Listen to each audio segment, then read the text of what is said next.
A videotaped interview with the President on his first 2 years in office with Sander Van Oker, NBC, George Herman, CBS, and Bill Lawrence of ABC for later release. From the President's office in the White House, December 16, 1962. This recording contains all statements made available for network use and is not edited. Mr. President, when you took office about 2 years ago, you warned your countrymen that things would get worse before they got better. Has the tide turned for the better now? Well, I think we're probably going to have over this decade, and perhaps beyond that, a good many setbacks and successes. I would say that we end up the year of 1962 in a strong position. I think that the balance of power in the world is, while not ideal, is satisfactory to us. Some of the events of the past 2 years have caused, I think, a reevaluation of the Soviets about the inevitability of their success.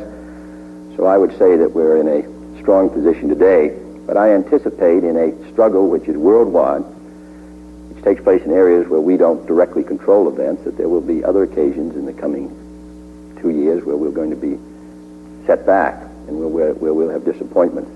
We're in competition, after all, with an armed doctrine which is worldwide, which is led by those who are determined to destroy the free world. So I think we're going to have hard times in the future, even though December 1962, I think, is a period of some strength. When you first took office in some of your early news conferences, you expressed a certain amount of gloom. I believe at one time you said that upon taking office you found that things were even worse than you had expected in the campaign and before you took office. Have you receded from that point of gloom, or do you see still problems which you had never suspected before entering the presidency facing us? Well, I think that the spring and fall of 1960 was a period where the Soviets had some momentum, or felt they did. We were moving into an economic recession.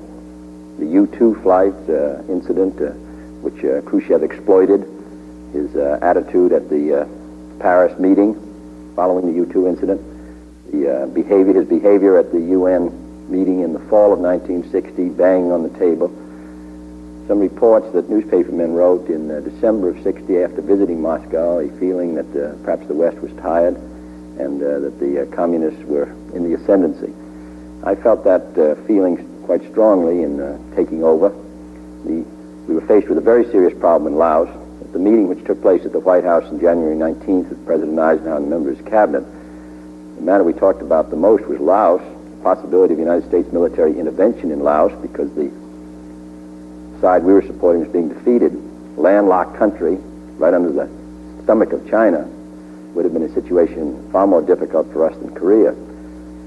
That, combined with the feeling that there seemed to be a certain, with their tremendous success in missiles and all the rest, I think the communists seemed stronger in the winter of 1961 than they actually were. Mr. President, in the press club speech you made in January of 1960, you quoted Woodrow Wilson as saying the president is at liberty, both in conscience and in law, to be as big a man as he wants to be. As you look back over the last 2 years and sometimes think of the heads of congressional committees, do you think that Woodrow Wilson would have written that after he had been president? Well, you know, Woodrow Wilson wrote his most celebrated book on congressional government, The Great Power of the Congress, as opposed to the presidency. So that it's written into the Constitution that the power should be divided between the Congress representing the people and the president. In the field of foreign policy, the president has much greater powers under the Constitution and by the necessity of events. In domestic policy, however, the Congress has substantial powers, and our constitutional fathers determined that there should be, in a sense, a struggle between the executive and the legislative. That was their way of ensuring that liberty for the people would be maintained, that neither the Congress nor the president would become too powerful. But in a very real sense, the office of the presidency, particularly today, the presidency of the United States, with all that is dependent upon this office and this country, the president can be as big a man as he is. Mr. President, how do you reconcile the problem of a president having to deal daily in compromises, political patronage, political pressure, achieving sometimes limited gains, compromising, and yet at the same time holding out heroic vision to the American people of what they are about to become. Is this difficult for a president? Well, we move, I think every president has had the same problem. I think the successful presidents have attempted to reach out quite far, but they've also known that they can achieve what they set out to accomplish. There's no sense in spelling in well-written speeches great goals for the American people that can't be accomplished. What we want to do is, today, 1962, is to see the United States maintain its responsibilities to the country dependent on it, and also to make progress here at home. That will depend upon Congress, and it will depend upon the President and the American people. But of course, the Congress is divided politically. Many of the leaders of Congress have different ideas about what the country should do. They represent sections of the country which suffer from different problems. And therefore, as we are 180 million people, the only way that we can possibly carry out a program is to recognize that the limitations on action as well as the necessity for action. So compromise, which is the essence of a democracy, which is a recognition that the other man may be right, which a totalitarian system never has, seems to me to be inevitable, desirable. When compromise failed, we had the Civil War. So we need the combination of action and force, plus those compromises which permit us to accomplish results and not merely set goals. I think that's perhaps the key. Have we achieved those compromises which permit us to achieve results and to get the country, in your original phrase, to get the country moving again? Oh, we have a lot of unfinished things in this country domestically. We have about 25,000 people coming in every week to the labor market who need new jobs. And we have them coming in at a time when our economic growth is slow and when automation is taking jobs of other people. So that the reason that I've talked about changes in our tax laws is because I think the United States has had a 5 or 6 year period now where we've stayed almost still, where we had a recession in 58, a recession in 60. Our recovery from the recession of 60 was not as strong as it might have been, with a tremendous number of people coming into the labor market every year. 26 million young people coming in for jobs in this decade. That's a tremendous responsibility for us, because if this economy of ours staggers, we are so much the keystone of the whole arch that if we're not in a vigorous state, then in fact the economies of all countries begin to decline, all free countries. Latin America, which sells us raw materials, Western Europe itself, they cannot survive with a strong, viable economy of their own if we move from recession to recession. Mr. President, as you look back on... So I think we've got an awful lot to do, and that's why I look forward to the next 2 years. I think we'll have just as much to do at the end of them, but I hope the problems will be somewhat different in emphasis. As you look back upon your first 2 years in office, sir, has your experience in the office matched your expectations? You had studied a good deal the power of the presidency, the methods of its operation. How has this worked out as you saw it in advance? Well, in the first place, I think the problems are more difficult than I had imagined they were. Secondly, there's a limitation upon the ability of the United States to solve these problems. We are involved now in the Congo in a very difficult situation. We've been unable to secure an implementation of the policy which we've supported. We are involved in a good many other areas. We are trying to see if a solution can be found to the struggle between Pakistan and India, with whom we want to maintain friendly relations. Yet they're unable to come to an agreement. There is a limitation, in other words, upon the power of the United States to bring about solutions. I think our people get awfully impatient and maybe fatigued and tired and say, we've been carrying this burden for 17 years. Can we lay it down? We can't lay it down, and I don't see how we're going to lay it down in this century. So that I would say that the problems are more difficult than I imagined them to be. The responsibilities placed on the United States are greater than I imagined them to be, and there are greater limitations upon our ability to bring about a favorable result than I had imagined them to be. And I think that's probably true of anyone who becomes president, because there is such a difference between those who advise or speak or legislate and between the man who must select from the various alternatives proposed and say that this shall be the policy of the United States. So it's much easier to make the speeches than it is to finally make the judgments, because unfortunately your advisors are frequently divided. If you take the wrong course, and on occasion I have, the President bears the burden, responsibility quite rightly. the advisors may move on to new advice. Well, Mr. President, that brings up a point that's always interested me. How does a president go about making a decision, like Cuba, for example? The most recent one was hammered out really our policy and decision over a period of 5 or 6 days. During that period, the 15 people, more or less, who were directly consulted, frequently changed their view because whatever action we took had so many disadvantages to it. And each action that we took raised the prospect that it might escalate with the Soviet Union into a nuclear war. Finally, however, I think a general consensus developed and certainly seemed after all alternatives were examined that the course of action that we finally adopted was the right one. Now, when I talked to members of the Congress, several of them suggested a different alternative when we confronted them on that Monday with the evidence.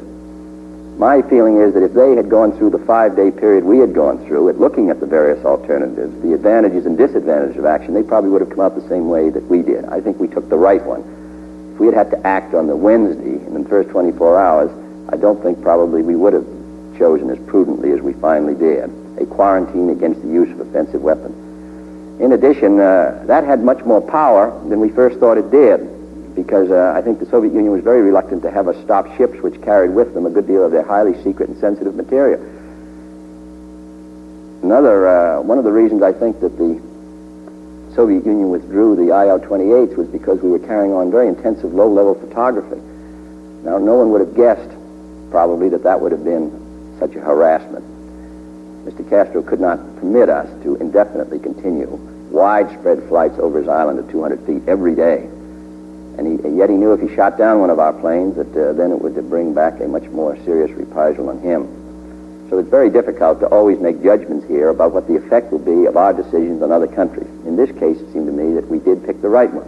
In Cuba of 1961, we picked the wrong one. I'd like to go back to the question of the consensus and your relationship to the consensus. You have said, and the Constitution says, that the decision can be made only by the President.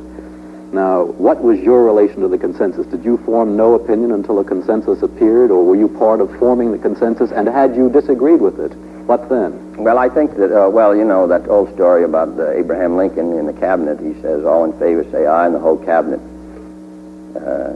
voted aye, and then all opposed no, and Lincoln voted no, and he said the vote is no. So that naturally the Constitution places the responsibility on the President. There was some disagreement with the course we finally adopted, but the course we finally adopted had the advantage of permitting other steps if this one was unsuccessful. In other words, we were starting, in a sense, at a minimum place. Then, if that were unsuccessful, we could have gradually stepped it up until we had gone into a much more massive action, which might have become necessary if the first step had been unsuccessful. I would think that the majority finally came to accept that, though at the beginning there was a much sharper division. And after all, this was very valuable because the people who were involved had particular responsibilities of their own. Mr. McNamara, Secretary of Defense, who therefore had to advise me on the military capacity of the United States in that area. The Secretary of State, who had to advise on the attitude of the OAS and NATO, so that, in my opinion, the majority came to accept the course we finally took. It made it much easier. The Cuba of 1961, the advice of those who were brought in on the executive branch was also unanimous, and the advice was wrong. So that, and I was responsible. So it finally comes down that no matter how many advisors you have, frequently they are divided, and the President must finally choose. The other point is something that President Eisenhower said to me in January 19th. He said, there are no easy matters will ever come to you as President. If they're easy, they will be settled at a lower level. So the matters that finally come to you as President are always the difficult matters, and matters which carry with them large implications. So this contributes to some of the burdens of the office of the presidency, which other presidents have commented on. Mr. President, I understand that some of your advisors say that you sometimes get mad at them because they're accused of keeping things from you. No, they do pretty well. I think the press is a very valuable arm of the presidency, because I don't think there's any doubt if you didn't have a free and critical press, there'd be much more tendency for limited information to come to the president. I find really out as much about what's going on in the government from the press and radio and TV as I really do from governmental reports. If we could return for a moment to this subject of the president's responsibility in foreign affairs. Now, when some congressmen disagreed with your course of action over Cuba on that Monday, the responsibility you had by the Constitution was very clear.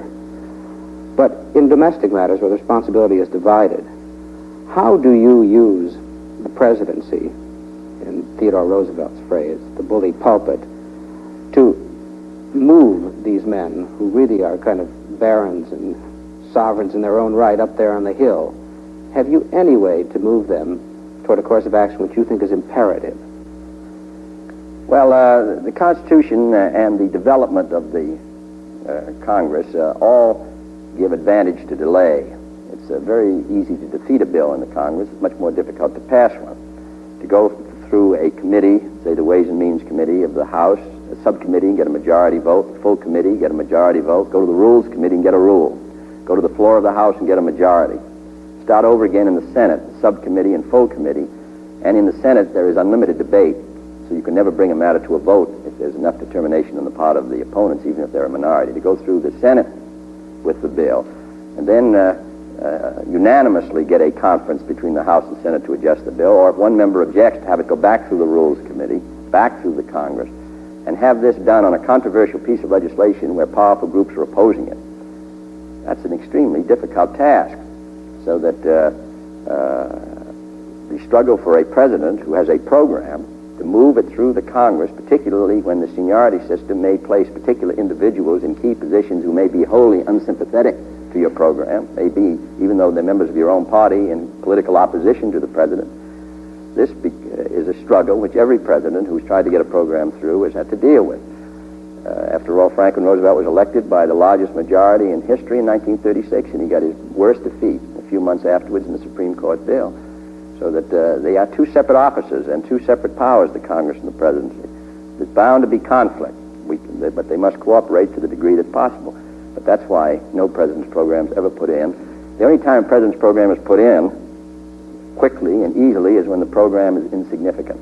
But if it's significant and affects important interests and is controversial, therefore, then there's a fight, and then the president is never wholly successful. Well, Mr. President, which is the better part of wisdom? To take a bill that's completely emasculated, that you had great interest in, and accept it, or accept its defeat in the hope of building up public support for it at a later time? Oh, I would say, given the conditions you described, I think it would be better to accept the defeat. But that usually what has happened, and what has happened to us in the last 2 years. A good many of our bills passed in reasonable position. Not the way we sent them up, but after all, the Congress has its own will to, and own feelings, and its own judgment, and they are close to the people. The whole House of Representatives has just been elected, so that it's quite natural that they will have a different perspective than I may have. So I would say that what we ought to do is do the best we can. But if it's completely emasculated, then there's no sense in having the shadow of success and not the substance.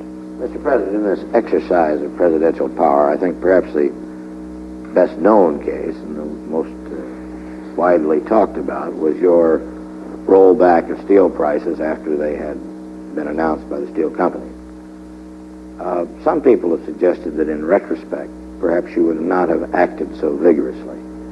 Is there any truth in this suggestion? No, I must say I think it would have been a very serious situation if, though I don't like to rake over old fires, I think it would have been a serious situation if I had not attempted with all my influence to try to get a rollback, because there was an issue of good faith involved. The steel union had accepted the most limited settlement that they had had since the end of the Second War.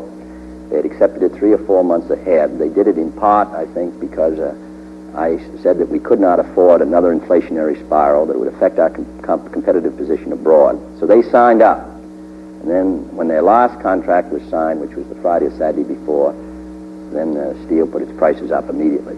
Well, it seemed to me that that was the question of good faith was involved, and that if I had not attempted, after asking the unions to accept a non-inflationary settlement, if I hadn't attempted to use my influence to have the companies hold their prices stable, I think the unions could have rightfully felt that they had been misled. In my opinion, it would have endangered the whole bargaining between labor and management, would have made it impossible for us to exert any influence from the public point of view in the future on these great labor management disputes which do affect the public interest.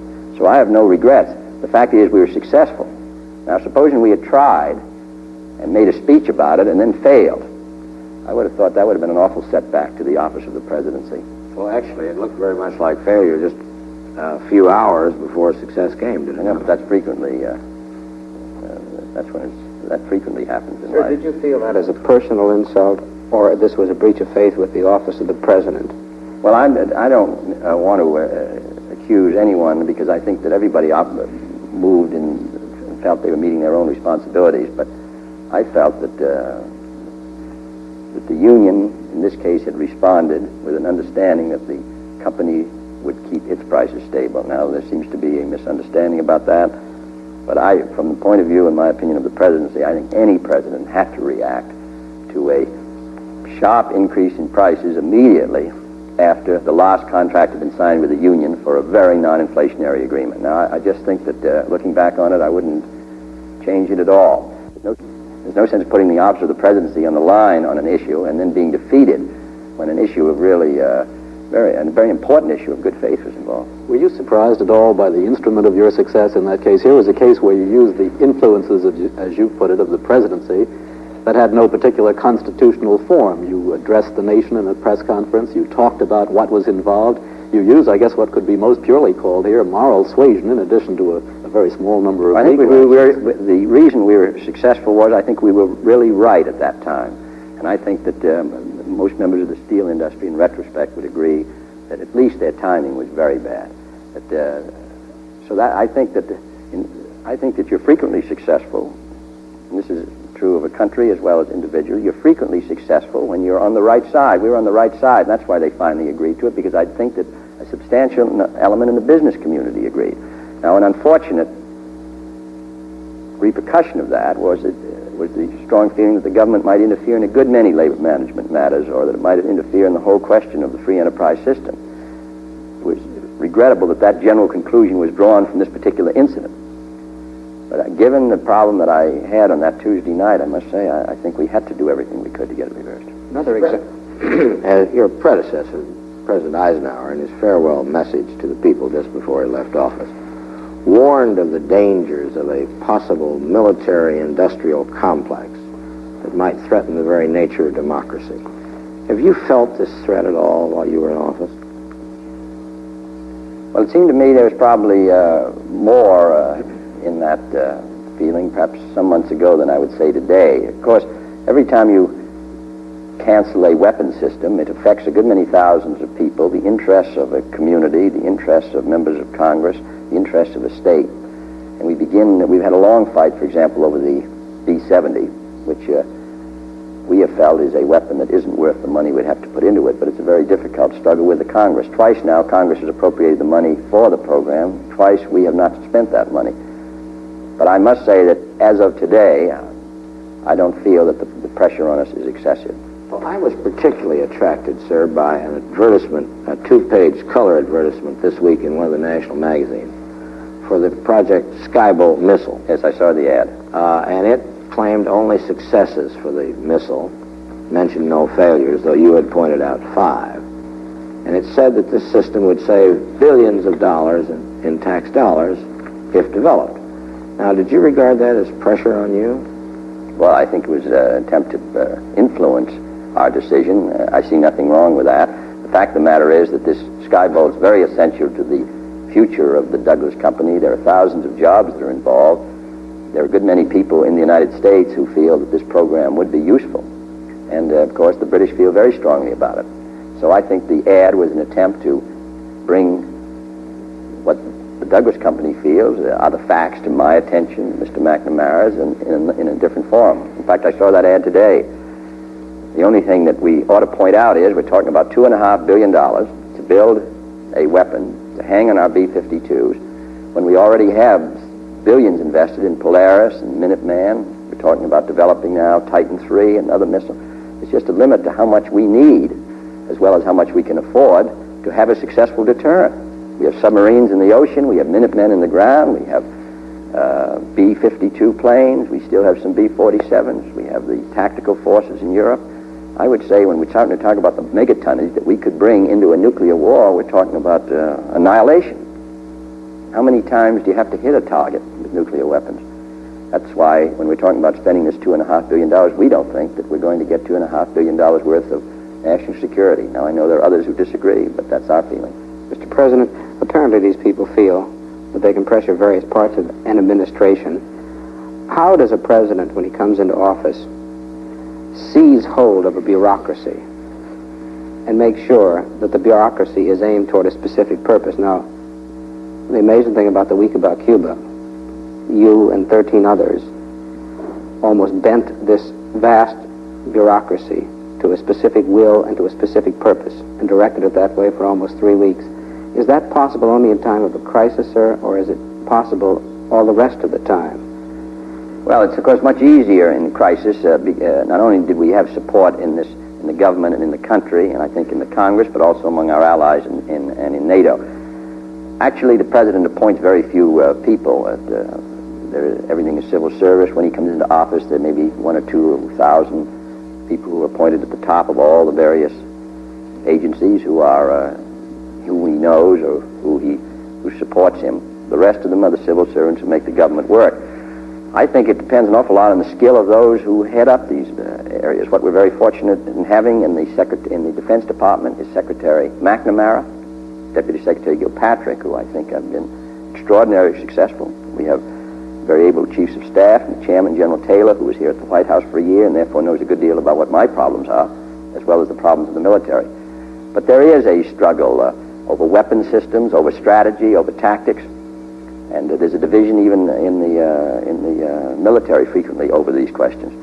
Generally, I think President Truman commented that President Eisenhower, when he got to be president, after having been in the military where orders are carried out, said that President Eisenhower would find it somewhat difficult, that he would find after having said to have something done, that as president he'd have to keep saying it, when the military had to say it once. I think that's true. This is a free society, and it moves even in the government, and it moves somewhat slowly. But when the crisis is there, the great thing really about the American system is that it can be adapted to be just as single-minded and as the totalitarian system. When the crisis is over, however, the relaxation occurs, which is probably fortunate. Is it true that during your first year, sir, you would get on the phone personally to the State Department and try to get a response to some inquiry that had been made? Yes, I still do that when I can, because it's, I think there's a great tendency in government to have papers stay on desks too long. And it seems to me that's one really of a function. After all, the president can't administer a department, but at least he can be a stimulant. Do you recall any response that you received from somebody who wasn't suspecting a phone call in the State Department? Any specific response somebody made to you? No, they always respond. They always say yes, but it takes a little while to get it.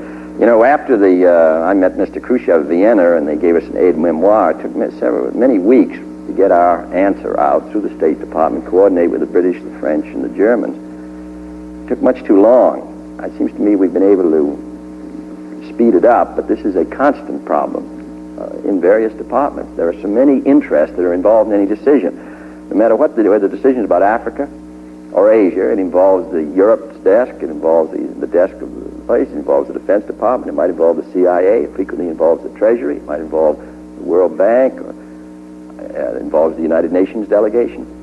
So it seems to me that one of the functions of the president is to try to have it move with more speed. Otherwise, you can wait while the world collapses. As we move forward technically, Mr. President, new weapon systems and new devices which may be vital to the future of the country seem to get more and more expensive and to involve more and more thousands of men working on them. Are we coming to a point where perhaps we're going to be so involved that once you start a new weapons system into the works, you'll be almost bound to continue it, because to discontinue it will dislocate the economy, put thousands out of work again, and so forth? Well, that is a problem. In addition, these systems are always 2 or 3 or 4 times more expensive than they look like they're going to be. One of the problems that we have now is the question of whether we should begin to put the Nike Zeus system, which is a anti-missile system, around this country. We hope sometime to develop a system which will permit us to fire a missile at a missile coming towards us and destroy it, and thereby prevent an atomic attack in the United States. But it will cost billions. There's no sense going ahead until that system is perfected. Some think now is the time, but we're going to wait for a further period of investigation. But there isn't any doubt that if you don't build the B-70 or you don't build the Skybolt. It involves thousands of jobs and the welfare of communities, and this is one of our toughest problems. On the other hand, we can't have our defense budget go out of sight. We're now spending $52 billion a year, which is a tremendous amount of money, and we could go up to 60 or 65 billion if we didn't tighten as much as we can. Did the Nike Zeus program get any impetus from Mr. Khrushchev's boast that he can hit a fly in the sky at the moment? He might hit a fly, but whether he could hit 1,000 flies with decoys.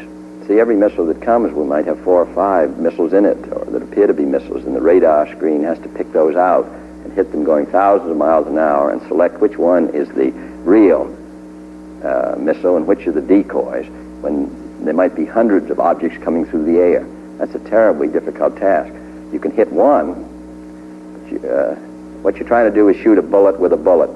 Now, if you have 1,000 bullets coming at you, that's a terribly difficult task, which we haven't mastered yet, and I don't think he has. The offense has the advantage. You think he's mastered the art of hitting one bullet? Yes, so have we. Mr. President, you spoke the other day of the dangers and difficulties of slow communications between here and the Soviet Union as it exhibited itself during the Cuban crisis. I suppose this would be an even graver problem if your radar screen were to pick up missiles, or at least what appeared to be missiles in any substantial numbers. Yes, well, there is one of the arguments for the continuation of the airplane is that if you picked up missiles coming towards you, you could have your planes take off and be in the air. Then if it proved to be a false alarm, then you could call them back. Well, missiles, you can't do that to, and the president might have to make a judgment in a 15-minute period, and the information would be incomplete. And you recall that incident of where the moon came up and it appeared to be a whole variety of missiles coming across. It was picked up several years ago. I think that is oversimplified. The fact of the matter is that the United States could wait quite long because we have missiles in hardened sites, and those missiles, even if there was a missile attack on the United States, those missiles could still be fired and destroy the Soviet Union, and so could the Polaris submarine missiles. So I don't think that there is a danger that we would fire based on incomplete and inaccurate information because we were only given 5 or 6 minutes to make a judgment. I think the Polaris alone permits us to wait to make sure that we're going to have sufficient in hand that he knows that we could destroy the Soviet Union. After all, that's the purpose of the deterrent. Once he fires his missiles, it's all over anyway because we're going to have sufficient resources to fire back at him to destroy the Soviet Union. When that day comes, and there's a massive exchange, then that's the end because you're talking about Western Europe, Soviet Union, United States of 150 million fatalities in the first 18 hours. Now, you could go on, everybody aimed at cities in order to have as many killed as possible in all these communities with all the weapons you could fire, you could kill. And then you might be having more fire. So that the nuclear age is a very dangerous period, and that's why I frequently read these speeches about how we must do this and that, but I think they ought to just look at what we're talking about. How urgent is this need for quicker communication between here and It's desirable. It's not, if he fires his missiles at us, it's not going to do any good for us to have a telephone to the Kremlin. But I do think that, and ask him whether it's really true, but I do think that it's better to, we should be quicker than we now are. It took us some hours in the Cuban matter, and I think that communication is important. In addition to the communications to the Kremlin, we have very poor communications to a good deal of Latin America, and we don't know what's going on there frequently. So we're trying to improve our communications all around the world, because that knowledge is so vital to an effective decision. Mr. President, have you noted, since you've been in office, that this terrible responsibility for the fate of mankind has, notwithstanding the differences that divide you, has drawn you and Mr. Khrushchev somewhat closer in this joint sense of responsibility? He seems to betray it, especially in his speech to the Supreme Soviet earlier. I think that speech this week, he showed his awareness of the nuclear age, but of course the Cuban effort has made it more difficult for us to carry out any successful negotiations, because this was an effort to materially change the balance of power. It was done in secret, steps were taken really to deceive us by every means they could. And they were planning in November to open to the world the fact that they had these missiles so close to the United States. Not that they were intending to fire them, because if they were going to get into a nuclear struggle, they have their own missiles in the Soviet Union, but it would have politically changed the balance of power. It would have appeared to, and appearances contribute to reality. So it's going to be some time before it's possible for us to come to any real understandings with Mr. Khrushchev. But I do think his speech shows that he realizes how dangerous a world we live in. The real problem is the Soviet desire to expand their power and influence. If Mr. Khrushchev would concern himself with the real interests of the people of the Soviet Union, that they have a higher standard of living, to protect his own security, there's no real reason why the United States and the Soviet Union, separated by so many thousands of miles of land and water, both rich countries, both with very energetic people, should not be able to live in peace. But it's this constant determination which the Chinese show in the most militant form, and which the Soviets also have shown, that they will not settle for that kind of a peaceful world, but must settle for a communist world. That's what makes the real danger. The combination of these two systems in conflict around the world in a nuclear age is what makes the 60s so dangerous. Ambassador Kennan, who has some knowledge of the Soviet Union, wrote in one of his recent books that what you're dealing with here is a conditioned a state of mind, that there's no misunderstanding here, that the only thing the Soviets really understand is when you present them with a set of facts and say to them, this is what we are going to do. This they understand. Have you found that there's any way to break through to Mr. Khrushchev, to make him really aware that you are quite sincere and determined about what you say, sir? Or is this a total... Well, it's difficult. I think, looking back on Cuba, what is of concern is the fact that both governments were so far out of contact, really. I don't think that we expected that he would put the missiles in Cuba, because it would have seemed such an imprudent action for him to take, as it was later proved. Now, he obviously must have thought he could do it in secret, and that the United States would accept it, so that he did not judge our intentions accurately. Well, now, if you look at the history of this century, where World War I really came through a series of misjudgments of the intentions of others, certainly World War II, where Hitler thought that he could seize Poland, the British might not fight, and if they fought, that after the defeat of Poland, they might not continue to fight. Korea, where obviously the North Koreans didn't think we were going to come in, and Korea, when we didn't think the Chinese were going to come in. When you look at all those misjudgments which brought on war, and then you see the Soviet Union and the United States so far separated in their beliefs, we believing in a world of independent, sovereign, different, diverse nations, they believing in a monolithic communist world. And you put the nuclear equation into that struggle. That's what makes this, as I said before, such a dangerous time, and that we must proceed with the firmness and also with the best information we can get, and also with care. There's nothing one mistake can make this whole thing blow up. So that one major mistake by either Mr. Khrushchev or by us here. So that's why it's much easier to make speeches about some of the things that we ought to be doing. But I think that anybody who looks at the fatality list on atomic weapons and realizes that the communists have a completely twisted view of the United States and that we don't comprehend them, that makes life in the 60s hazardous. Your discussion of contact with the Soviet Union, of operating and acting with care, leads me irresistibly to the picture of Mr. Gromyko sitting right here, perhaps on this very couch, right there, just before... Next to Mr. Van Oka. He's no friend of mine, no man. But there was an occasion when you were in contact. He spoke to you. He told you his very interesting version of the absence of all missiles in Cuba, or the absence of all offensive missiles in Cuba. Now, you were in contact, what did you do? Did you have to get up and grit your teeth and walk around the chair? No, I read to him my September statement in which we said we would take action if they put missiles in. He did not respond. That's why I say we're quite a long way from being in Mr. Khrushchev and I are in the same boat in the sense of both having this nuclear capacity and also both wanting to protect our societies. Where we're not on the same wave is that the Soviets expand their power and are determined to, and have demonstrated in Cuba their willingness to take great risks, which can only bring about a direct collision. Now, I spent a whole day at Vienna talking about his speech he made in January 6, 1961, in which he said he was going to support wars of liberation.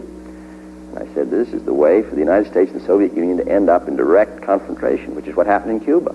You can't have too many of those, because we're not sure on every occasion that the Soviet Union will withdraw, as they did in the case of Cuba. And the United States finds it difficult to withdraw when our vital interests are involved. Mr. President, were you tempted at any time when Gromyko sat there open-faced and said that there were no offensive weapons to just get up and go to your desk and pick up a photograph? No, because our information was incomplete and we had not completely determined what our policy would be. The information came in Tuesday. This conversation was on Thursday. We were carrying out intensive reconnaissance. We were still considering the advisability of another course of action, and therefore it would have been very unwise for us to inform him in detail of what we knew. We did not want to give him the satisfaction of announcing what he was doing. I think it was very important that the United States announced it before he did. We might have lost the initiative, then? Yes, he might have announced it, and we would have been responding then to a initiative of theirs. This way, we held the initiative. So it was very important that we not tell him, or though I didn't mislead him, because I say I read my September statement, and he must have wondered why I was reading it, but he did not respond. Mr. President, a lot of people have said that it's necessary, and these are a lot of the demonologists who have some knowledge about the Soviet Union, that it's necessary for an American president to protect Mr. Khrushchev because he's the best Soviet prime minister we'll ever get. Do you feel that's really the duty of an American president, or it's the duty of an American president to protect the national interest? No, I think it's the duty. I don't think it's our duty to protect Mr. Khrushchev. No.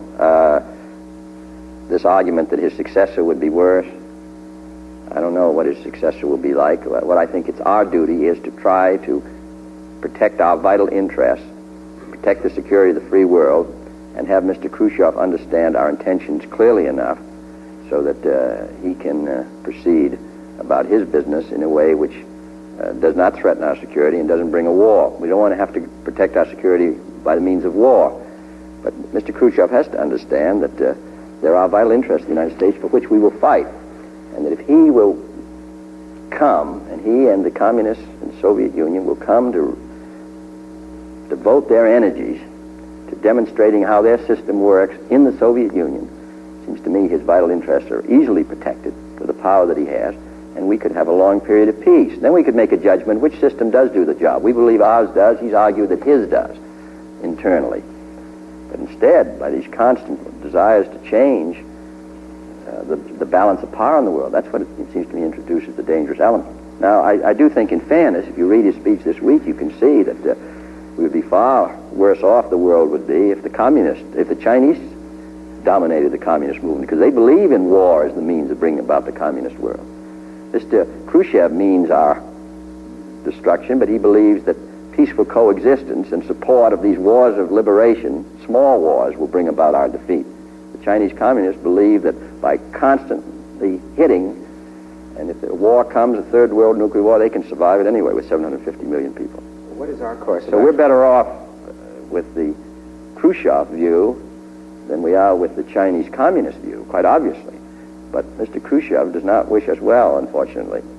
Is there anything we can do to influence this growing split within the communist bloc, or should we just tend to the world that we have and make sure that it is not ripe for communist penetration? I think that this dispute, which has become intensified, is a matter that I think if we would, as you suggest, devote our attention to so much of the world which is in very desperate condition, some of the countries of Latin America, Africa, Asia, which need our assistance, which need our support, if we do our job of strengthening the free world, then we will be, seems to me, we will be creating pressure, a counter-pressure against the communist advance, and that communism internally, under that kind of pressure, will find it's a lot more difficult. I do think we have a tendency to think of the world as communist and free, as if it were two units. The fact of the matter is our world is so divided, so poverty-stricken, so desperate in many conditions, that we have a full-time job just strengthening the section of the world which is not communist. All of Africa, newly independent and poverty-stricken. Here we have the Prime Minister of Somalia, who came the other day, $45 a year, the per capita income. Average wage in the United States, manufacturing wage, about $94 a week. $45 a year. Well, now, he's got staggering problems. You can go through Latin America, parts of northeast Brazil, $100 a year they're living on. So we've got a big job to do in our own area. If we can strengthen that area, as communism, in my opinion, is a completely fallacious and really it's a system which really doesn't suit the desires of the average man, then I think we can be successful. During the denouement of the Cuban crisis, when there was an offer of inspection inside Cuba by Premier Khrushchev, did you have any hope that there might really be a breakthrough, a start to achieving some kind of peace between our two systems so that we can work on our own problems? No, I don't think that's there yet. Now, it may come in time, but did you have hope when it was offered that it might actually come about? No, but I do think at least the Cuba as I think this speech this week, which is an important speech, has made Mr. Khrushchev aware of the dangers of the United States and the Soviet Union clashing over an area of vital importance. So that, I think, is a very salutary fact. But I don't think we're about to see a whole change in communist policy. Would there have been any would there have been any breakthrough if there had been international inspection of Cuba allowed, do you think? A start, a thin edge of a wedge? No, I don't think that would have materially affected, because I don't think we ever would have gotten the kind of inspection which really is necessary. And because a totalitarian system cannot accept the kind of inspection which really is desirable. What you're saying really is that Cuba be opened, the Soviet Union be opened. They're not going to open it because the totalitarian system must exist only in secrecy. Have the inspections that we've had anywhere in the world, for example, in North Korea or any place else, given you any hope that it'll work as a system? No, the camera, I think, is actually going to be our best inspector. Mr. President, is there anything in the end of the Cuban crisis, or the substantial end of it, at least getting off a fever pitch, and other problems around the world that would lead you to think that a summit meeting would be useful anytime in the near future? No, not just now. I think that the Vienna meeting was useful for me, and I think, but I don't think we should go back to that unless we really see our way clear to making an agreement on nuclear testing or disarmament, or in Europe itself coming to some understanding. That's what we really want to do. As I say, this is too dangerous a period for us to want to have a tension between the Soviet Union and the United States. And therefore, I think we should encourage any relaxation of their policy of supporting those causes hostile to us. But until we see some breakthrough in some one area, I don't see that there's much advantage Mr. Khrushchev and I meeting. Even though we've been in communication, and therefore I think at least we have some, and we're in negotiation in New York through our representatives, but I don't think there's a need for us to meet now. I think probably he feels the same way. Many had expected, Mr. President, that Berlin would hot up right after our elections. That seemed to be the timetable, perhaps incorrectly. Is there any feeling on your part that what happened in Cuba has led to greater caution in Berlin insofar as the Soviet and East German governments are concerned? Yeah, well, I think the chairman, nobody wants to go through what we went through in Cuba very often, and I think they realize that West Berlin is a vital interest to us and that we're committed there and that we're going to stay there. On the other hand, he has a very vital interest in East Germany and trying to prop up that regime and trying to solidify his position in Eastern Europe. So Berlin is a dangerous position always, particularly because of its geography, because we have to keep communications to an area which is 120 miles behind their lines. So this always gives him a chance to tighten the grip on our windpipe there. But I think he may proceed with some care, because I think he realizes it's a combination of a vital interest and one which has the chance of a direct encounter. So that I think that, as I say, Mr. Khrushchev's speech showed that he knows, and those who are attacking Mr. Khrushchev in the communist camp, particularly the Chinese, as being too soft, I think Mr. Khrushchev realizes the care with which he must proceed now, as do we. I wonder then, sir, why you said in your toast to Chancellor Adenauer that this was a turning point, a new era in history. I think it's a climactic period. We've had a number of them. It's not but it is after all, Cuba was the first time where the Soviet Union and the United States directly faced each other with the prospect of a use of military forces being used by the United States and the Soviet Union, which could possibly have escalated into a nuclear struggle. That's an important fact. Secondly, the the Chinese-Indian struggle, really, between these two enormous countries, the two largest countries in the world. When the Soviet Union has devoted so many years to building its policy of friendship with India, the fact that China then attacked them, I think that, and third, the relation between the Soviet Union and China as a result of the Sino-Indian dispute, as a result of the United States dispute with the Soviet Union over Cuba, I would say that that makes this a very important period. Mr. President, if they are having conflicts and tensions and a change in the power relationships within the communist bloc, are we not having something similar in the Western world? Now, you talked in Philadelphia on July 4th about interdependence, but President de Gaulle, who seems to be sitting back and looking at what's happening in the communist world, he seems to be thinking still about America, Europe's daughter, and of a Europe from the Atlantic to the Urals. Is his vision of the West compatible with your vision of interdependence? Well, I think that it's true that we've got a lot of conflicts in the Western world, but that's the kind of world we are trying to develop, a diverse world which is bound to be in disagreement. What makes our conflicts, it seems to me, to be much more acceptable is the fact that we've never preached the doctrine of one monolithic power. That's the communist doctrine. When they have the split between Albania, Yugoslavia, between China and the Soviet Union, that is different than the Marx view, or really the whole communist view of one great world order dominated and controlled in a single way, so that we are getting the result we want. Now, we want to cooperate, but and after all, we do have arguments with France, but on the basic issue, which is Berlin, the defense of Western Europe, the struggle against the communists, we're in complete agreement. There may be some difference in tactics, but I've never been disturbed, basically, by the dispute we've had with the French. But, sir, how do you, as the leader of the Western Alliance, of the strongest member nation, how do you get the European countries, which are becoming increasingly more independent, increasingly more prosperous, which is what you've said you hope that they would become, how do you get them to follow your lead? Apparently, Secretaries McNamara and Rusk have not come back with an altogether satisfactory report from the NATO meeting. The Europeans seem unwilling to build conventional forces. Do you have any great power to determine? You can, first place, you can do your part. We're doing our part. We have our troops in Western Europe are the best equipped. We have 6 divisions, which is about a fourth of all the divisions on the Western Front. They're the best equipped. They can fight tomorrow. It's not true of most of the other units.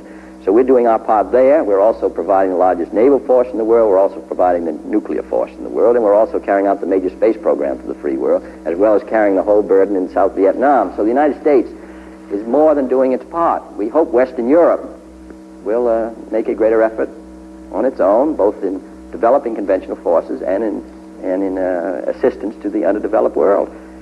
Now, we can't force them to do it. We can't say, well, if you won't do it, we're going to withdraw our forces and leave Europe naked.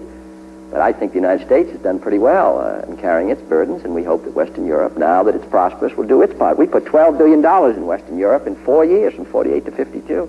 The amount of assistance we've given Latin America under the Alliance for Progress is a fraction of that. So we have a right, it seems to me, as we've done and proven that we're not sunshine soldiers to expect that Europe itself.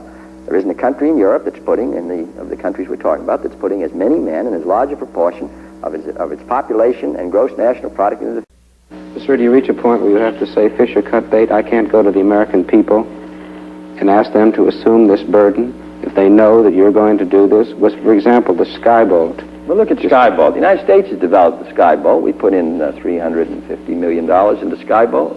No other country has put anything into the actual manufacture of Skyboat. If we completed it, the British would have bought 100 missiles. We would have bought 1,000. It would have cost $2.5 billion. We today pay 30% of the infrastructure costs of NATO, the supply lines, the depots in Europe. It costs us about $3 billion in our balance of payments. The aid we give around the world is, the American people are very critical, and the American press prints a lot of bad news because bad news is news and good news is not news. And so they get an impression always that the United States is not doing its part. When I just think of what we've done for 15 years since 45, the countries we sustain, the alliances of which we're the center, the willingness of the United States to accept burdens all around the world, I think it's a fantastic story. We got 1 million Americans today serving outside the United States. There's no other country in history that's carried this kind of a burden. Other countries have had forces serving outside their own country, but for conquest. We have 2 divisions in South Korea, not to control South Korea, but to defend it. We have a lot of Americans in South Vietnam. Well, now, no other country in the world has ever done that since the beginning of the world. Greece, Rome, Napoleon, and all the rest always had conquest. We have 1 million men outside, and they're trying to defend these countries. Now what we are saying is that rich Western Europe must do its part. Now, I hope it will. Nothing a president ever says is without effect, Mr. Kennedy. Aren't you sure that these words that you've just uttered will come back to you when the appropriations bills start through the Congress? That you'll hear yourself? No, I think the American people ought to know what they're doing, and I think Western Europe, Western Europe, success, after all, represents the greatest success of American foreign policy of the last, since World War II, the rebuilding of Europe. It's just what we want. They're bound to have differences of opinion with us, but all we ask Western Europe to do is not look in and just become a rich, careful, secluded group, but to play their role in this great world struggle as we've done it. We're going to continue to do it in the United States, but we ought to recognize how much we've done and not always be feeling. Whenever I read a dispatch from Europe, it's usually rather critical. Even in the skyboat stories that come out about how critical of the United States. My goodness, we've done a tremendous job in this country. But can they play their role without developing their own nuclear weapons and their own nuclear deterrent? And is that partly against our policy to have this proliferation? Well, we don't want 6 or 7 separate nuclear powers in Europe diverting their funds to nuclear power when the United States has got this tremendous arsenal. But if these countries want to do it, we're not stopping them from doing it. We're not opposed. If the French decide they want to become a nuclear power themselves, that's their decision. The question is whether the United States should join in helping make France a nuclear power, and then Italy, then West Germany, then Belgium. How does that produce security when you have 10, 20, 30 nuclear powers who may fire their weapons off under different conditions? That isn't in our interest or in my interest, the interest of peace, or the interest of Western Europe, and it's awfully expensive. Why duplicate what we've already done and are doing in Western Europe today, as long as our guarantees are good? Mr. President, Mr. President, when you took office nearly 2 years ago, you said that we had to look for worse days before there would be better days. If the tide has turned, what do you consider your one single achievement that gave you the most satisfaction, and the one single event that caused you the most disappointment? Well, I'm not sure the tide has turned, because I think that when we're in struggle with a system and countries as powerful as the Sino-Soviet bloc, there are bound to be setbacks, and we're going to have them in the coming years. As far, of course, the greatest disappointment was the disaster of April 1961 in Cuba, and I suppose our greatest satisfaction was when we had a withdrawal of the offensive missiles in Cuba a year or so later. I must say that it's hard to make a determination that some things are successes and some are failures, because each success brings with it the potential of failure, and each failure brings with it the potential of success. For example, the Dominican Republic, we saw a transition from a dictatorship to a democracy. The dictatorship was wholly unsatisfactory.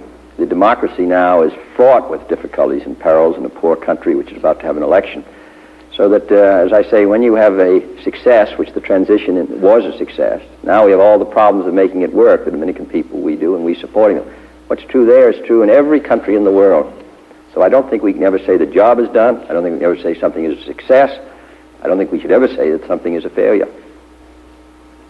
Mr. President, during the Cuban crisis, there was some problem, which you're apparently familiar with and bored with by now, about the possibility of a president talking in very private and secret conversations with his advisors, and that somehow leaking out. Do you think that this is going to inhibit the free, frank flow of advice that every president has to have? No, I think it's unfortunate when there's sort of conversations, but there are, 1,300 reporters accredited to the White House alone. There are, I suppose, 100 or 150 people who are familiar with what goes on because in the Security Council meetings, in one way or another, you've got the people who are actually there, and you've got others who are given instructions as a result of the decisions there, and I suppose people do talk. And then, as I said at the time of the Cuban disaster of April 61, that success has 100 fathers and defeats an orphan. I suppose when something goes well, there's more tendency to talk at all levels. and frequently the reports are inaccurate. I would say the security is pretty good at the National Security Council. It's unfortunate when it's breached. You once said that you were reading more and enjoying it less. Are you still as avid a newspaper reader, magazine? I remember those of us who traveled with you on the campaign, a magazine wasn't safe around you. Oh, it is. No. I think it's invaluable, even though it may cause you it's never pleasant to be reading things frequently that are not agreeable news, but I would say that it's an invaluable arm of the presidency as a check, really, on what's going on in administration. And more things come to my attention that cause me either concern or give me information. So I would think that Mr. Khrushchev, operating a totalitarian system which has many advantages as far as being able to move in secret and all the rest, there's a terrific disadvantage not having the abrasive quality of the press applied to you daily to an administration. When you have, even though we never like it, and even though we don't, even though we wish they didn't write it, and even though we disapprove, there isn't any doubt that we couldn't do the job at all in a free society without a very, very active press. Now, on the other hand, the press has the responsibility not to distort things for political purposes, not to just take some news in order to prove a political point. It seems to me their obligation is to be as tough as they can on administration, but do it in a way which is directed towards getting as close to the truth as they can get, and not merely because of some political motivation. well, now you have a great many publishers in for luncheons. Many of them are, the majority of them are of a different political persuasion. Yes, I think that's a fair statistic. When you are through with the luncheon, what do you think you've accomplished? Do you really think they What I'm trying to do is give them some understanding of what the problem is of the president. They write about it every day. Their papers do. They comment. They say what we ought to do.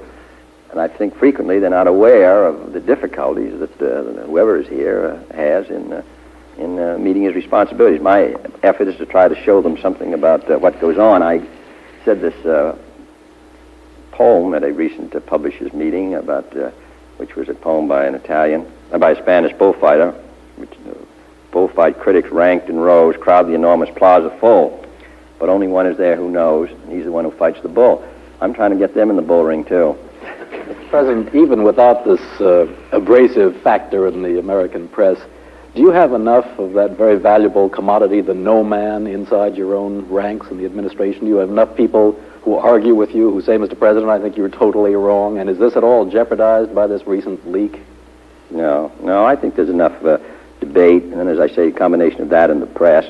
There's a great myth around that the president just hears good things. That is one of the most inaccurate. In the first place, when you get it every morning an intelligence digest, it's always the critical points in the world. They never say things are very good in Tunisia. It's always what is wrong, because some action is usually required. So therefore, beginning really with the morning papers and the intelligence digest, you really are dealing usually with bad news all the time. So that I've never understood this view that the president's surrounded in such a way that he gets rather rose-tinted. I think the reverse may be true. Mr. President, as you look at the arsenal of powers that are available to you as president, both domestic and foreign, are there changes that you would make? I'm thinking now, President Eisenhower, for example, favored a more direct role for his vice president.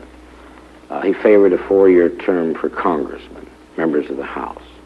Do any of these ideas appeal to you as the sort of thing that would go with your office and perhaps... Well, the 4-year term of the congressman has some advantages. It's pretty tough for Congress. The problems are so complicated. The hearings are quite long now.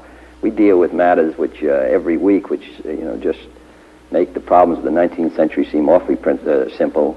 And they went on year after year, the same problems in the 19th century. Now it's monetary, fiscal policy, space, defense, and all the rest. So Congressman's elected, and he's almost having to look at the next election. So there's some 4-year term, but I have some sympathy for. On the other hand, that's a very basic part of our Constitution, and whether the Congress and the country would be interested in changing, I don't know. It keeps them close to the people, but I think it makes the job of getting things done more complicated. The Vice President plays an active role here through the National Security Council and as an advisor and counselor, as well as, of course, his responsibilities to the Senate. I think the system, generally, I don't see any changes. It's really just a question of how effectively the president uses the powers of his office. His powers in foreign policy, as I've said, are great. Domestically, they're quite circumscribed. The powers of the office are great, but the problems facing the office are almost greater. So there's never a sense of complete control of events, because events are moving in such a rapid way and in such a varied way, and so in such a worldwide way, that you never have a feeling of dominance, but rather that it's always a struggle to stay even with events. How can the United States determine, for example, Laos, so many thousands of miles away, entirely different country, trying to organize and sustain a government?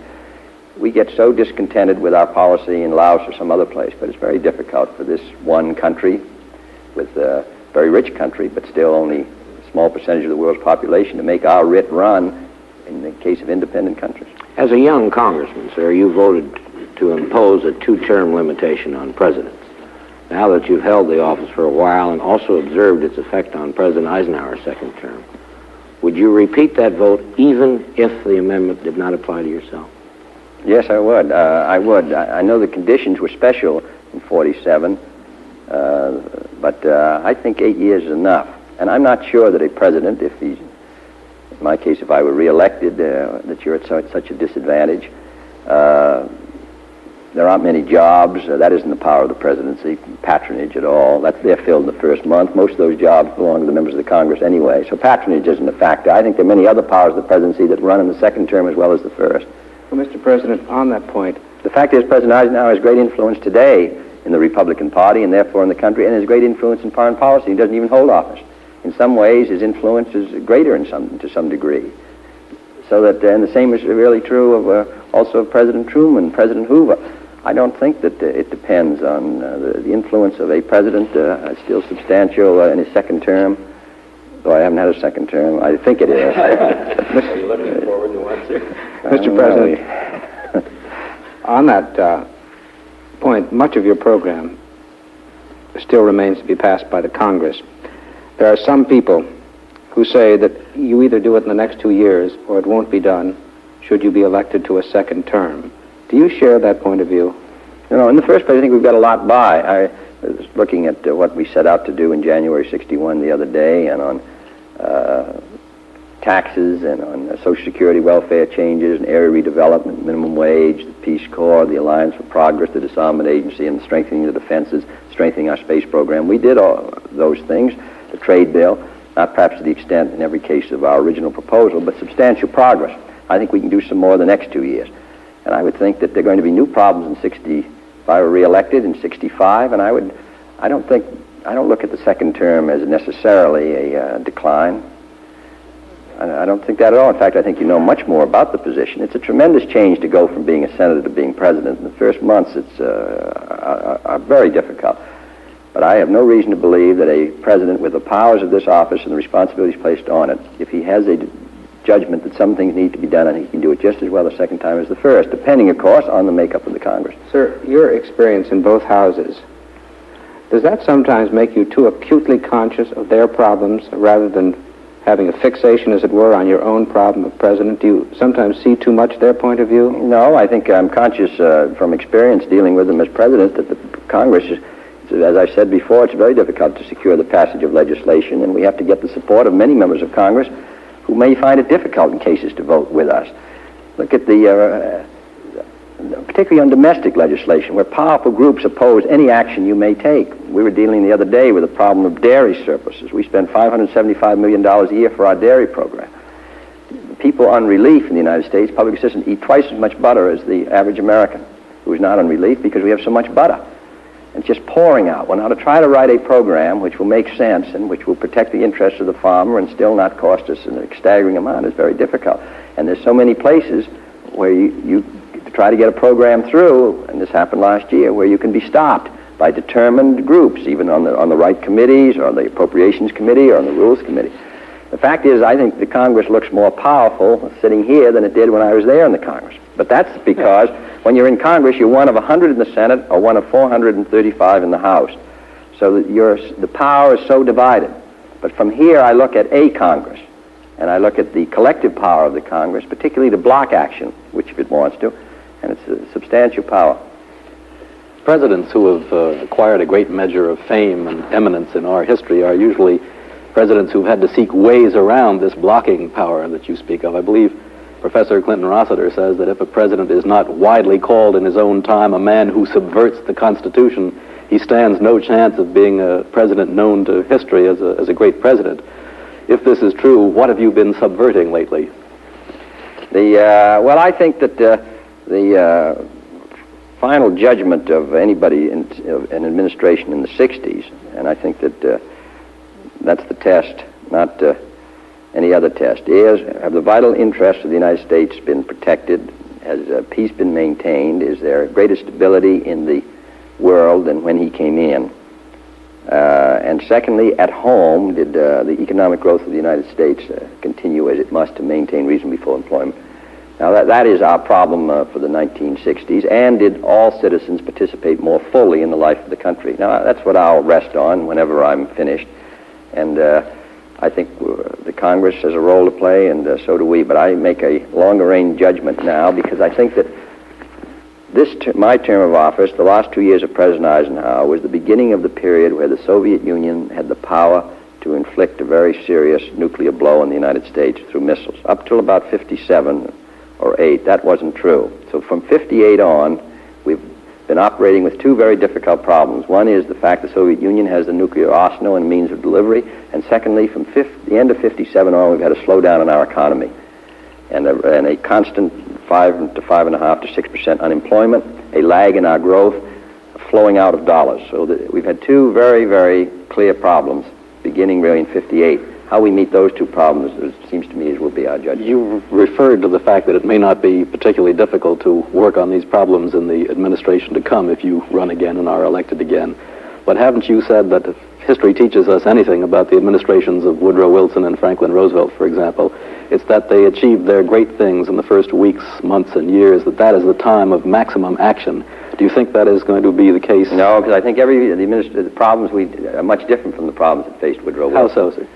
Well, first, the world problem, which is an entirely different problem. After all, Franklin Roosevelt, until 1939, the Neutrality Act and isolation was our official foreign policy doctrine. Franklin Roosevelt made several speeches about it, but until the beginning, really, of the European War, the United States' influence was very marginal in the world. The good neighbor policy really consisted of not committing aggression against Latin America and of demonstrating a sympathy. Well, now we're much more involved all around the world, so that is the central responsibility of the president. And the second one, which is the domestic one, which he shares with the Congress under the Constitution, is one which is going to require work for the next 10 years to keep our economy moving. As I said, the staggering number of people coming into the labor market at a time when their need for them, I think, is our great domestic problem. Just to finish off this thought, if I may, is it perhaps a corollary of all this that from now on, in this increasingly complicated world, the greatest parts of the time of maximum action for a president will not be in the first few years, but a little later on as he has time to grasp this increasingly complicated world? No, I think it will be continuing. I don't see and I think before I came into the office, I saw it in a sense of a period and then slack. Mm-hmm. But I think we got a lot through the Congress in the first 2 years, and I think we can continue, and I think it's going to be because of the pressure of world events on the United States, I would say that a president will be expected to not to rest on the momentum of the first 100 days or year or 2 years, but will be continuing. Mr. President, in the light of the election returns, which at the congressional level at least were certainly a defeat for the Republican hopes, how do you measure your chances for significant success domestically in the Congress just ahead? Well, I think we'll be in about the same position of the last 2 years. I think that, as I say, what we have that's controversial will be very closely contested.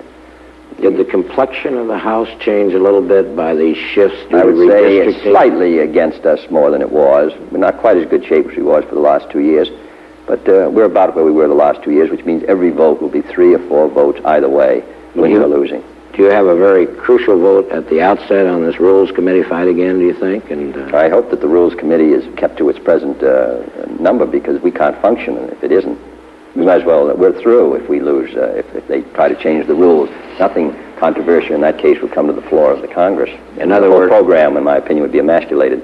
In other words, in the first 5 or 6 days of this session, we may have a swift answer as to the hopes whether we're going to get anything done for the next 2 years. That's right. Keep looking at each other while I say something just a minute. we've done 18 minutes here now. I think the only key thing that we haven't done anything on is the Mississippi. Well, could I please get a question about education? Yes, well, I think we must touch education. Well, education. Education, Mississippi, and then work toward an end. Mr. President, power, like charities, you know, it begins at home. And you seem to have one view of what we need to do at home, and Congress seems to have another view. A lot of money will be appropriated for defense and national security, but there's a certain reluctance to devote money to another form of capital investment, education, and other things like that at home. Is it purely a question of money, or is this religious thing really going to make it impossible for you to get the Education Act passed? Well, education, it's certainly the question of how the funds will be distributed and how they will be shared is one of the factors. The integration question is another matter which comes into it. I think that, Thomas Jefferson once said to expect the people to be ignorant and free is to expect what never was and never will be. Here we're going to have twice as many people trying to go to college in 1970 as 1960. That means we have to build as many buildings in 10 years as we built the whole 160 years of our country's history. Then you've got these millions of young boys and girls who are dropping out of school, who are unskilled at a time when skilled labor is needed and not unskilled. So we need money for vocational training to train them in skills, to retrain workers, to provide assistance funds for colleges, and then to provide assistance to those who are going to get doctorates, higher advanced in engineering, science, and mathematics. We have a severe shortage there, and yet we're asking for the space, defense, and all the rest. The Soviet Union is concentrating on this. So all this requires funds, but it's all in controversy. Some people feel the federal government should play no role, and yet the federal government, since the Land Grant Act and back to the Northwest Ordinance, has played a major role. I think the federal government has a great responsibility in the field of education. We can't maintain our strength industrially, militarily, scientifically, socially, without very well-educated citizenry. And I think the federal government has a role to play, so we're going to send up a program. Unfortunately, because of the factors you mentioned and other reasons, we've come close to getting assistance to education passed, but we haven't been successful. Is the problem entirely a question of funds and money? Even in the colleges that do exist, for example, it seems to me that every year fewer students go in for science and engineering courses, in spite of all the publicity about the technological race, in spite of your pleas. Is there anything that can be done or should be done morally or persuasively by the president? Part of it's motivation, and a lot of that is counseling and the interest of parents. Some of the things that we talk about here, I hope, will interest more of them. But there is a question of funds, particularly those who are going to get doctorates. They can get scholarships at college and then go on and get assistance to become doctors, doctors of science and engineering and so on. They need the funds. They can't stay in school 4 or 5 years. Most of them are married, and we lose them, and the country loses them. So it is, at least the role that we can play, funds are going to be important. Mr. President, is your problem of getting an education bill through this year made more difficult by the events in Oxford, Mississippi, and the Yes. use of federal troops there? Yes, I think so. Well, I think so. how will you combat this new? Well, as I say, we've got this is a case of where we've come very close. President Eisenhower came close. We came close once. We got a bill through the House, through the Senate, almost through the House. We didn't get it. And another time for higher education through the Senate, the House, and then failed. The conference failed. Now Oxford, Mississippi, which has made this whole question of the federal government and education more sensitive in some parts of the country. I suppose that's going to be a factor against us. I don't really know what other role they would expect the President of the United States to play. The court, made up of Southern judges, determined that it was according to the Constitution Mr. Meredith go to the University of Mississippi. The governor of Mississippi opposed it, and there was rioting against Mr. Meredith, which endangered his life. We sent in marshals, and after all, 150 or 60 marshals were wounded one way or another out of 400 or 500, and at least 3/4 of the marshals were from the South themselves. And then we sent in troops when it appeared that the marshals were going to be overrun. I don't think that anybody who looks at the situation could think we could possibly do anything else. But on the other hand, I recognize that it's caused a lot of bitterness against me and against the national government in Mississippi and other parts. And though they expect me to carry out my oath, Constitution, and that's what we're going to do. But it does make it more difficult to pass an education bill. But I think we shouldn't penalize this great resource of our youth for all these reasons. Instead, we ought to do the job and get these schools built, these teachers compensated, and higher education available to all these boys and girls. And every time I drive around the country, that's all you see are 6 and 7 and 8 and 9-year-old children who are going to be pouring into our schools and colleges. And every governor will tell you that's his major problem, providing educational facilities. Well, the national government has a responsibility. Mr. President, back before you were elected, your father used to have a favorite story he told reporters. He asked you once, why do you want the job? And he cited the reasons why you shouldn't want it. And you apparently gave him an answer. I don't know if it satisfied him, but apparently satisfied yourself. Would you give him the same answer today, after serving in this office for 2 years? Oh, you mean that somebody's going to do it? Yes, sir. Yes, I think that the presidency, there's a lot of satisfactions to the presidency because particularly if, as I say, we're all concerned as citizens and as parents and all the rest with all the problems we've been talking about tonight. They're all the problems which if I wasn't president I'd be concerned about as a father or as a citizen. So at least you have an opportunity to do something about them. And if what you do is useful and successful, then of course that's great satisfaction. When as a result of a decision of yours, a failure comes or you're unsuccessful, of course that's a great setback. But I must say, after being here for 2 years and having the experience of the presidency, and there's no experience you can get that can possibly prepare you adequately for the presidency, I must say that I have a good deal of hope for the United States, just because I think that this country, which is, as I say, criticized itself and is criticized around the world, 180 million people for 17 years, really for more than that, for almost 20 years, have been the great means of defending first the world against the Nazi threat, and since then against the communist threat. And if it weren't for us, the communists would be dominant in the world today, and because of us, we're in a strong position. Now, I think that's a pretty good record for a country with 6% of the world's population, which is very reluctant to take on these burdens. And therefore, I think we should be satisfied with ourselves this Christmas. Thank you very much, Mr. President.